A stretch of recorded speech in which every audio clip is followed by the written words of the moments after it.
What's up, family? I'm Real Mike Rob. Make sure you tuning in to the 3-point conversion radio. They got all of it, and they keep it funky. Let's get it.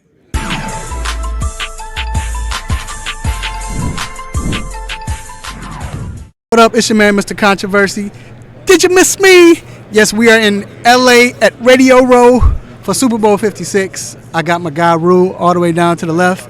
And then I got a special guest. I got the one and only Mr. Tyler Lockett, Seattle Seahawks wide receiver. What's going on, bro? What's up, man? How you doing? Good, man. Good, man. I hope you're doing well yourself. So, first of all, man, when you came into the league, everybody looked at you as this slot receiver. He's not this little guy, whatever, kick returner.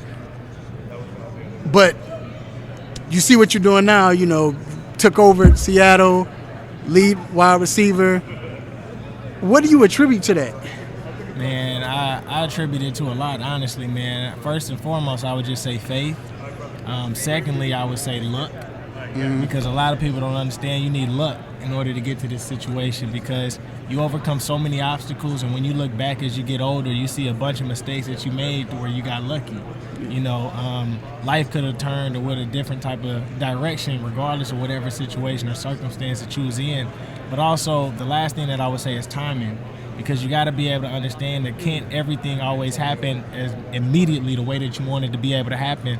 You got to be able to wait your turn and wait for things to take place in order for it to work out. So I got drafted, punt return, kick return. That's how you start in the league. You know, you always start on special teams unless you're a first-round pick. They're not going to let you come in and automatically be the number one. The number twos, for the most part, half of them are playing special teams and half of them might not be playing special teams. If you're a third receiver through fifth that's suited up, everybody's on special teams. And so for me, the more and more that you play on special teams, that's how you're one of the 4 or 5 that suit up.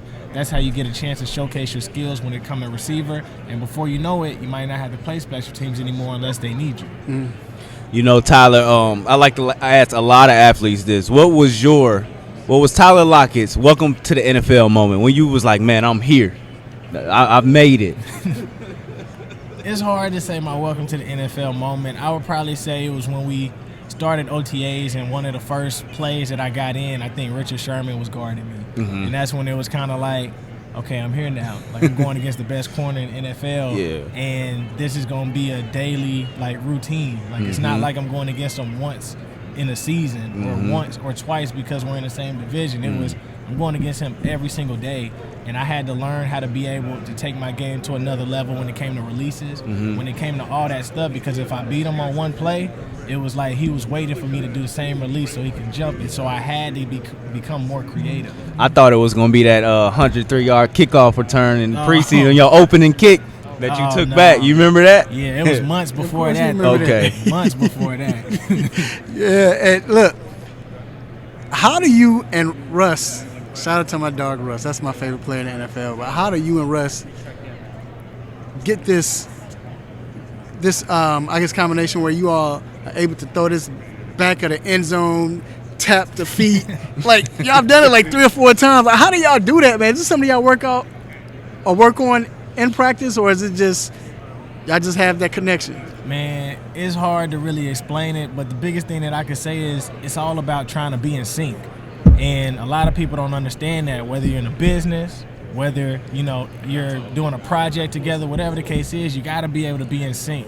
When people are in relationships, the best relationships that you see are when they are in sync. It's like, how'd you know they need that? Because I know them. You know what I mean? And it's the same way when it comes to football. The relationships you build on and off the field, the way that you think, the way that you talk, the way that they see your game and how it attributes to the way the team wants you to play, all of that allows you to be able to understand their IQ and what they see and how they feel. So when you're out there, like, it looks good in the games, but it's because there's a lot of work that takes place in practice sometimes. Sometimes you have 2 or 3 weeks, everything looks good, everything looks crispy, everything looks great. But then you have some weeks where it's like some things are just off a little bit. Maybe I didn't practice, or maybe he didn't practice, or maybe, you know, I'm not as fast as I was because we're deeper into the season. And you got to be able to adjust. But when the game comes around, you already know what he's thinking. You already know how he feels when he scrambles, and that's what makes it all come together. So, Tyler, I wanted to ask you, and I'm sure it was your pops, because Kansas State guy. Oh yeah. Had the all-time record for receiving yards that you broke. Is he the one who really introduced you to football at a young age? You give that credit to your pops? Man, I would have to say my whole family. Whole family. You know, my mom was one of the best basketball players when she was playing at Booker T. Washington. Like I said, my dad played. My grandpa, he played sports, even though he was in North Carolina. My whole entire family, my uncle even played at Kansas State, you know, as well. Everybody played sports, so I was kind of thrown into the fire when it came to playing sports. And, you know, I loved it. But the biggest thing is, like, sports gets you out of trouble. It keeps you safe for the most part. Like, it keeps you from doing things that you don't need to be doing. And so the more and more that you play sports, they just let you develop that love yourself. If I didn't want to play, they weren't going to pressure me. But, you know, I'm glad that I played sports because, you know, through sports, God has taken me to a whole lot of places that I probably may have never seen. Well, we got to wrap it up because we know Tyler's a busy man here, but we definitely appreciate you coming on, man. Much success for your career. This guy's helped me in fantasy football so much, so appreciate it, bro. Yeah, can I say one more thing? Yeah, go ahead. You know, one of the things that I, even in, you know, Atlanta too, I just want everybody to be able to understand that the importance for women to be able to take care of their bodies, you know, just to be able to support their health. In football, we all have one body.